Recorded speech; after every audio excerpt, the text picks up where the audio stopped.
Hello, everybody. Welcome to the Real Sports Scope on this 20th of April edition of the Real Sports Scope's morning edition. So, a lot of big news broke over the weekend and early this morning here. Dexter Lawrence has been traded over the weekend to the Cincinnati Bengals, a much-needed defensive tackle. Not sure if it's enough. I know they've made some big additions here, but also A.J. Brown, Adam Schefter, ESPN reporting A.J. Brown will be moved post June 1st.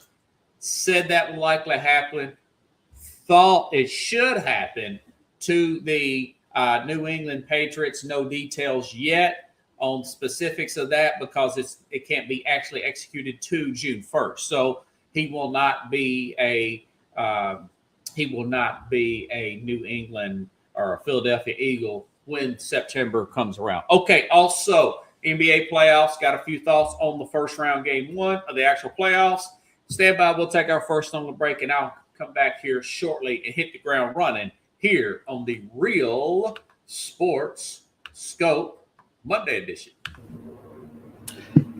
Hello, Sports Scope followers. The program has seen tremendous growth since going 5 days a week. I just wanted to thank everybody for your cash contributions and sharing the program with friends and families. Just a reminder, if you want to contribute to the program, go to the Cash App, the cash sign, and Sports Scope. There are other ways to contribute to the program listed at the bottom of the screen. If you want to advertise on the program, go to Sports, that is Sports with an S, another S, Scope, SKOPE, at gmail.com, just like it's listed at the bottom of the screen. Thank you and enjoy the program. All righty then, let's get started by talking about some actual action that happened here over the weekend in the NBA playoffs. Sorry about that, folks. I don't know why my green screen keeps popping up like that. But anyways, kind of like in the college tournament, NCAA tournament here, in the college game, youth can't get the best of you. I know the Spurs, they also played a very young team. Great game by Wembanyama. But Detroit, still a pretty young team. Cade Cunningham did everything he could. I know Tobias Harris is a veteran, but overall, pretty young team there loses to a veteran team. Now, Orlando's been in some battles for the past few years. I know with Cleveland a few years ago in the playoffs here. I know Detroit played last year. But you could tell they looked a little overwhelmed, a little flat at times. Orlando jumped on them early in this game, and Cade Cunningham did everything he could. I mean, 39 points, 27 shots, though. That's quite a bit of 27 shots here. And their second best player was Tobias Harris. I thought, coming in that the lack of offense from that team would catch up with them. I think they still got a real good chance to come back and win this series. They're a 60-game winner. I think they'll definitely be ready in game two, but this looks like a 6 or 7 game series with Orlando. And, whoever they play in the next round, whether it be, like a New York or whoever, I do think that they will lose in the next round. Don't quite think they're legitimate for a championship run, not just yet. Probably got to add that other veteran scorer to their roster. You can already see it. Yes, this early. Maybe they go on a run, and this was just a fluke. I doubt it. Game one is the most important game of the series. So, like I said the other day, if this were a NCAA tournament style game, they would be eliminated. If this were like my proposal the other day of them of the first round being single game elimination, they would be done, and Orlando being moving on to the next round. How much hype more ratings would that game have been, and how much more would that game have been talked about today on sports talk shows around the world? Okay, let's see. Okay, Denver, I thought that was going to be the best series. Denver, Minnesota. Minnesota played Denver in the first half about the way I thought they would. They have a slight athletic edge.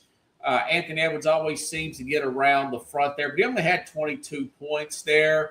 They did have the edge early, 7-8 point lead most of the first half.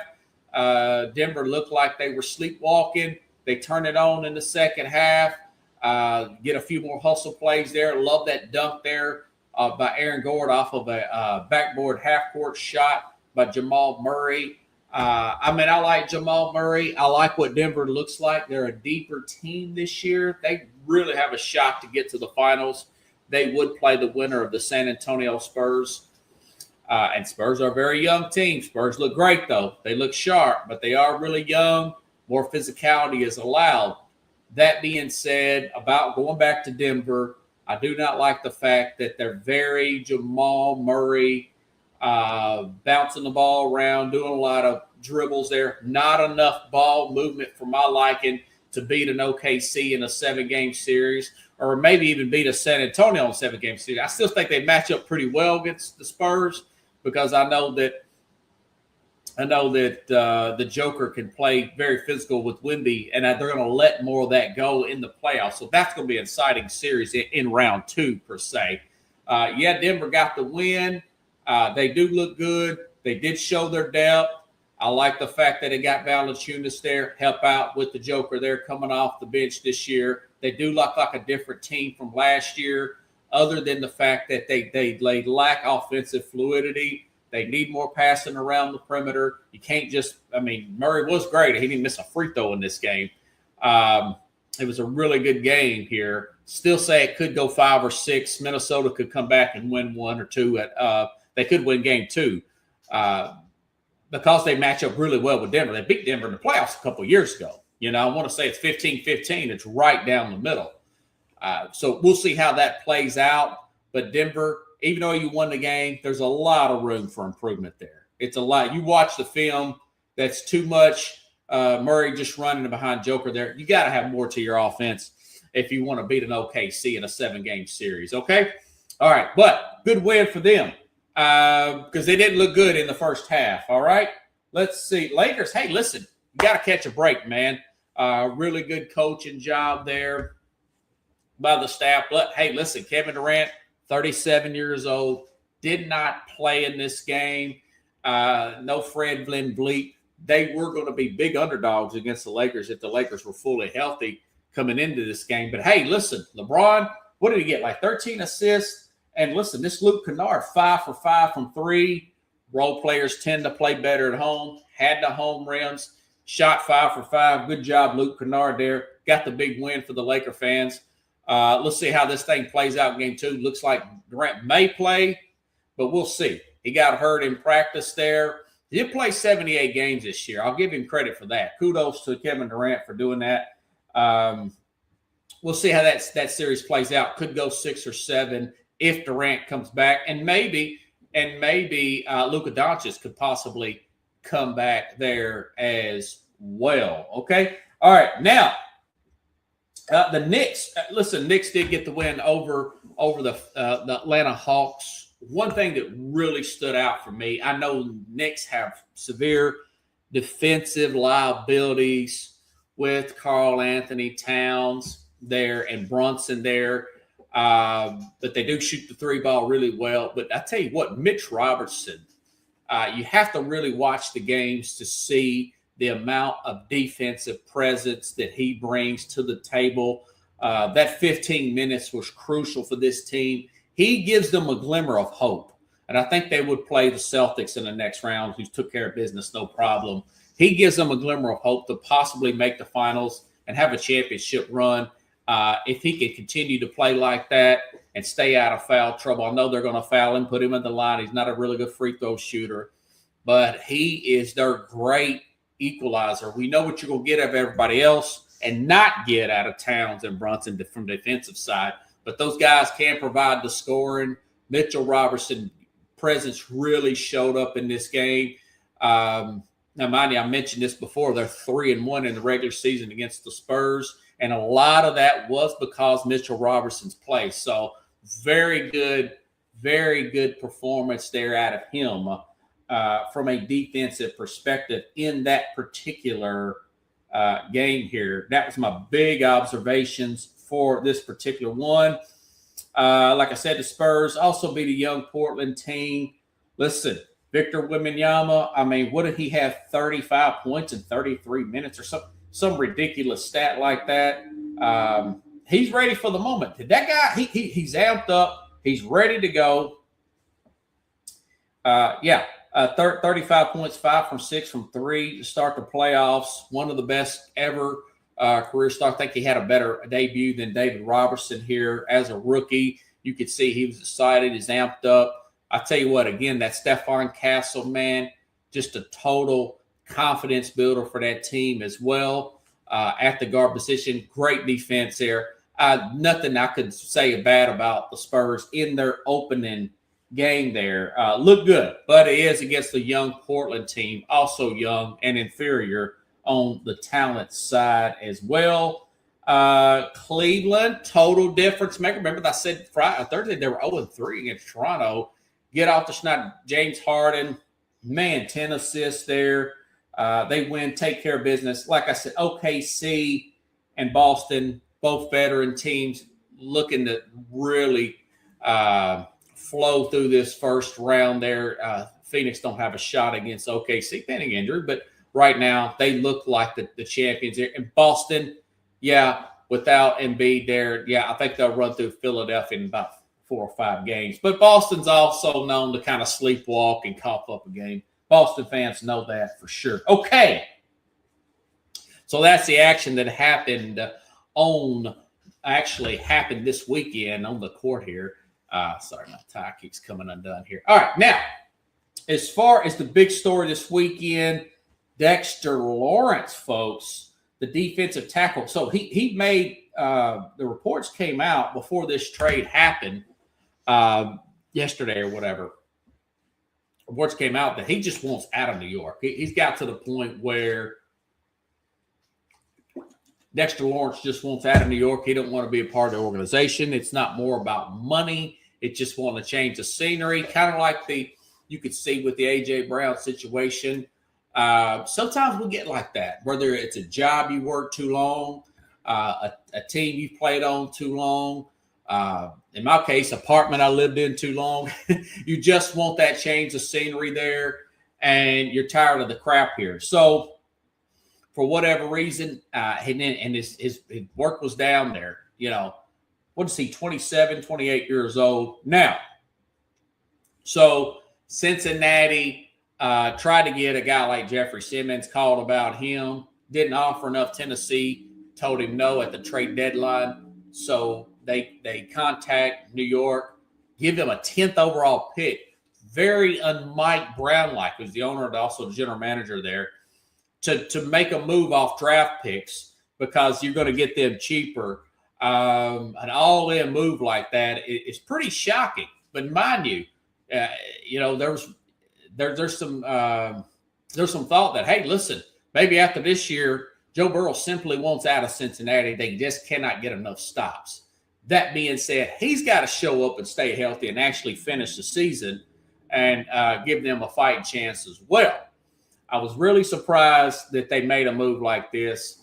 They added another year, so he's got 3 years left, about $28 million add-on, the extension there for Lawrence. He said this morning, I saw him on one of the, I think it was ESPN or something, he's most motivated he's been in a long time. You want a big tackle motivated like that. And plus they brought in, what's this guy's name? Maffa? Let me go back here. His name is Boyd Maffa here. Maffey from Seattle, edge rusher to replace Trey Henderson there. I don't know if that's quite enough here. We saw the trade there with Quentin Williams, going to Dallas midseason. They still had some problems with their defense. So does one defensive tackle do that? Do that? Probably not.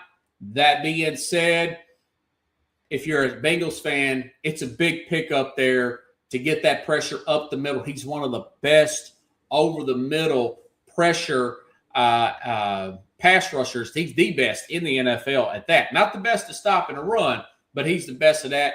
And then you give Al Golden, the defensive coordinator, another year in his system. Let's see how they come together in his system with Maffa, the newly signed free, a happy player that's going to show up in shape at edge rusher with him. And Shamir Stewart did get 1 sack last year.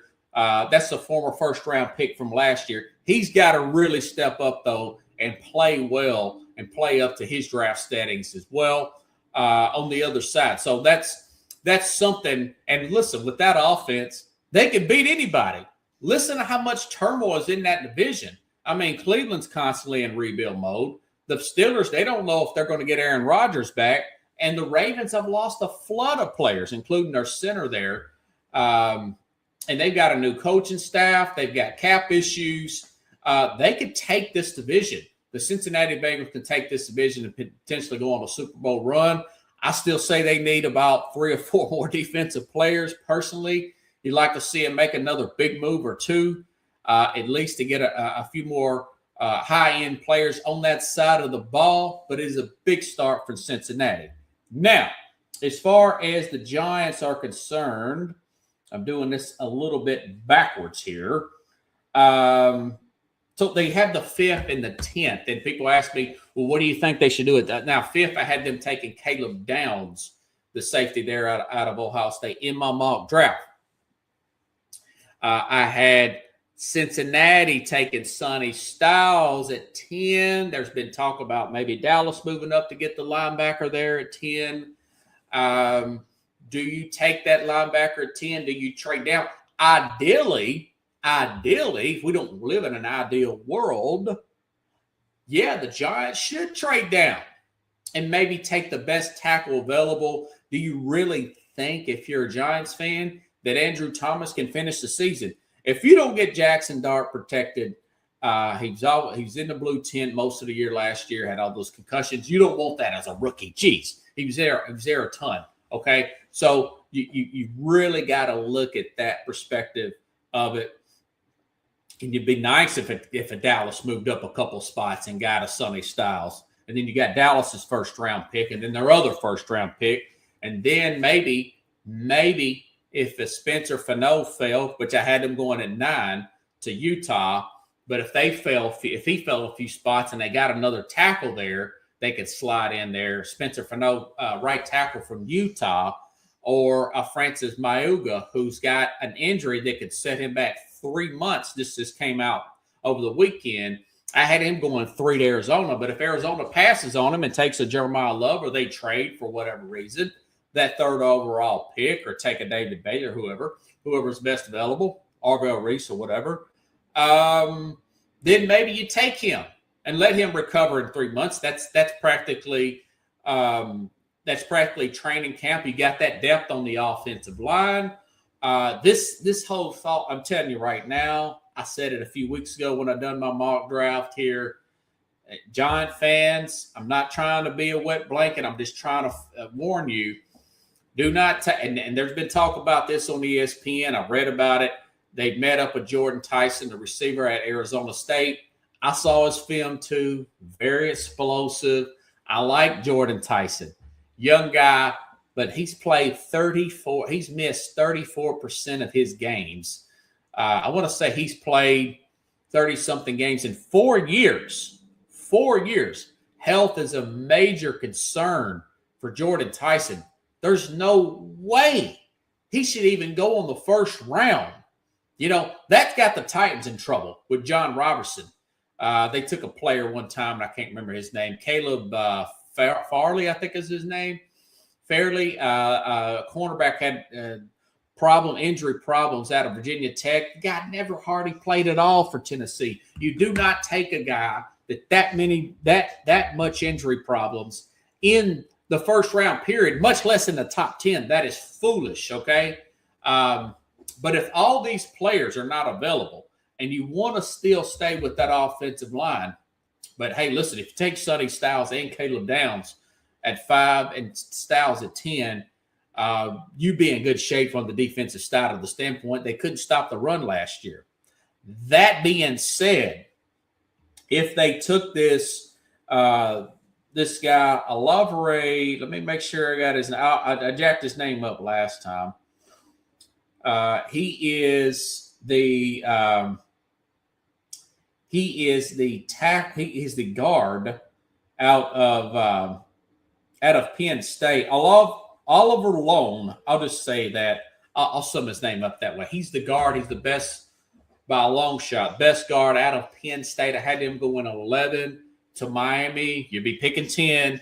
If you cannot trade down, folks, and Spencer Fano's not there, if Francis Maluga's not there, and you need some insurance on that offensive line, which I think they do, I would take, and I don't care what the critics say, you want to get one of the best players that fits what you do and need at the time. If you take this guard out of Penn State, I think you're going to be fine. It's a blocking, running, and pass blocking here. I had him going 11 to Miami. If you take him at 10, that's if you cannot get the trade down. If you could get the trade down, yes, take the trade down with Dallas. I think Dallas is foolish because, like I said earlier, they need more than just one player. They need both of those picks. For one thing, Dallas needs both of those picks, and I know they've added some players since free agency. They've added the edge rusher there, Gary out of Green Bay. I know that for Dallas. But Dallas, you need more than just Sonny Styles. Dallas, make sure and use those picks and get that extra player on your team next year. But listen, if you don't want to go defense, I'd prefer them to go offensive line if I'm in charge there with the guard there. Not a sexy pick. I get it. Not one of those great players there at Ohio State. Take Caleb Downs at 5. And, if you just don't like any offers, you get at 10. Take Lone, the guard out of Penn State. Take the guard out of Penn State if Maluga's not available, if Spencer Fano is not available at the right tackle position there. Okay? All right. So, folks, again, not to beat a dead horse, not to be overly dramatic here, but I've got a big show coming up. We've got a big draft show coming up on Thursday, 7 p.m. Central, 8 p.m. Eastern. Myself, Mad New Yorker, will be hosting.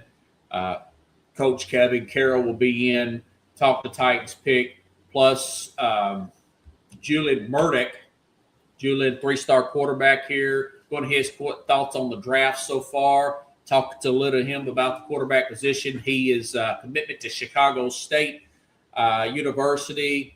Also, Jason Patterson going to talk about those two picks. Now, remember, Chiefs got 2 picks here from Pig Trail Nation. Jason Patterson going to be talking about he's going to come on around 9. We'll talk about the Chiefs and get his prediction on what they should do at 29. Remember, they traded Trent McDuffie at 29. And, of course, now we'll have neighbor Roy, huge Steelers fan. Are the Steelers going to take Ty Simpson? What are they going to do? With no news coming out with Aaron Rodgers, get his thoughts on Mike McCarthy taking over from Mike Tomlin there with Pittsburgh. And, of course, his brother Fred going to talk some Bears with him. What should the Bears do? What are they going to do about replacing the center they lost there?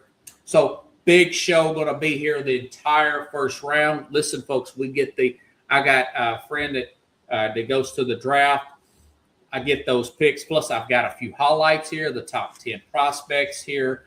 Big show. Gonna really challenge the networks here, at least for the first round anyway. So stay tuned for that. We'll be back here live Thursday. So if you like the show, share the show. Please subscribe. And by the way, shout out to my Uber riders, my man Tavarius here, who played high school football to get back into playing football. My man from Madison, shout out to you. Maybe you can come on the program. I know you got you got my contact information, buddy. You keep your head up, okay? And all the Uber riders who have subscribed to my channels here and helped me build this program. So have a good Monday, everybody. I'll see you live here Thursday with the Mad New Yorker and the crew for the NFL draft here on the Real Sports Scope. Have a good Monday, everybody.